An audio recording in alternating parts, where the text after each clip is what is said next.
OM-PSG, PSG-OM, comme toujours, ce duel de Ligue 1 est très attendu par de nombreux supporters. Et même si les temps ont bien changé, le classique français reste une affiche hors du commun où tout est possible.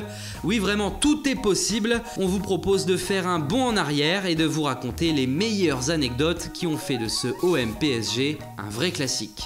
6 novembre 2004, Paris reçoit Marseille dans une ambiance tendue. La faute à 2 transferts, ceux de Fabrice Fiorez et de Frédéric Déhu. Passés du PSG à l'OM durant le mercato d'été, les 2 joueurs sont considérés comme des traîtres par les supporters parisiens. Surtout après les premières déclarations de Fiorez sous ses nouvelles couleurs. L'OM a toujours été le club de mes rêves, j'ai l'impression de passer de la prison à la liberté. Ce soir-là, les banderoles hostiles à leur rencontre fleurissent au Parc des Princes, mais le pire arrive quand Fiorez s'apprête à tirer un corner. Il est arrosé de projectiles en tout genre, obligeant même les CRS à intervenir et à venir le protéger pour qu'il puisse frapper. Une scène qui reste mythique dans l'histoire de la Ligue 1.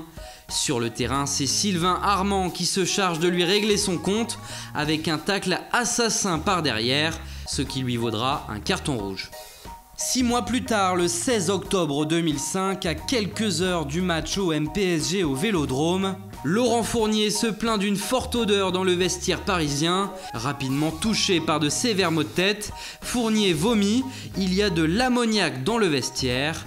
90 minutes et une défaite plus tard, Fournier est énervé et raconte « On est resté une demi-heure assis dans le couloir pour attendre un nouveau vestiaire. On vous met ensuite dans 2 pièces de 10 mètres carrés avec des stewards qui fument des cigarettes, Énergie qui fait des interviews à côté et Clara Morgan qui passe. Oui, vous avez bien entendu, Clara Morgan, l'ex-star du porno français. Fabrice Pancrate confirmera tout ça par la suite. Et là, Clara Morgan passe dans les couloirs avec une copine à elle. Franchement, on n'était pas concentrés. Un an après, le 5 mars 2006, c'est le fameux épisode des Minots. Mécontent du nombre de places attribuées aux supporters marseillais au Parc des Princes, le président de l'OM, Pape Diouf, pète un câble et décide d'envoyer l'équipe de CFA2 pour jouer à Paris. L'histoire fait la une des journaux toute la semaine. Tout le monde pense à un gros bluff et tout le monde attend cette opposition improbable. Le jour du match, Pape Diouf tient sa parole et des inconnus comme Pradier, Cantarell, Gastine, Boccali ou encore Flaky se retrouvent en face des Lionel Letizy, Mario Yepes, Jérôme Roten, Bonaventure Calou ou Pedro Miguel Paoletta. Lors du match, les minots marseillais vont être exemplaires et vont bétonner. Personne n'y croit, mais ils vont finalement ramener un 0-0 inespéré. Un véritable exploit qui reste encore aujourd'hui dans les mémoires.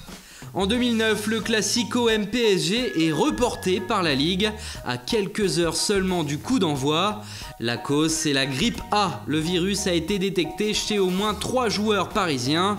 Le problème, c'est que les supporters sont déjà sur place. Le match est annulé au dernier moment alors que la menace d'un report planait déjà depuis la veille. La Ligue est pointée du doigt et la gare Saint-Charles et le Vieux-Port à Marseille deviennent alors des champs de bataille, donnant lieu à des affrontements violents entre les 2 camps. Bilan, un blessé grave, une dizaine d'autres blessés, une quinzaine d'interpellations et de gros maux de tête pour la Ligue de football française. Et on termine par l'anecdote la plus récente, le 23 octobre 2016, Marseille parvient à accrocher le Paris Saint-Germain sur sa pelouse en obtenant un 0-0. Pas de quoi en garder un grand souvenir, mais il y a une stat qui va faire parler. Durant la rencontre, l'OM n'a pas tiré une seule fois au but. C'est ce qu'on appelle rester à 11 derrière. Et c'est surtout une première pour une équipe de Ligue 1 sur les 10 dernières années. Allez, c'est à vous, on attend maintenant vos propres anecdotes de PSG-OM en commentaire. Quel est pour vous votre meilleur ou votre pire souvenir de classique? En attendant, on vous souhaite une bonne journée, bon match et à très vite sur Foot Mercato.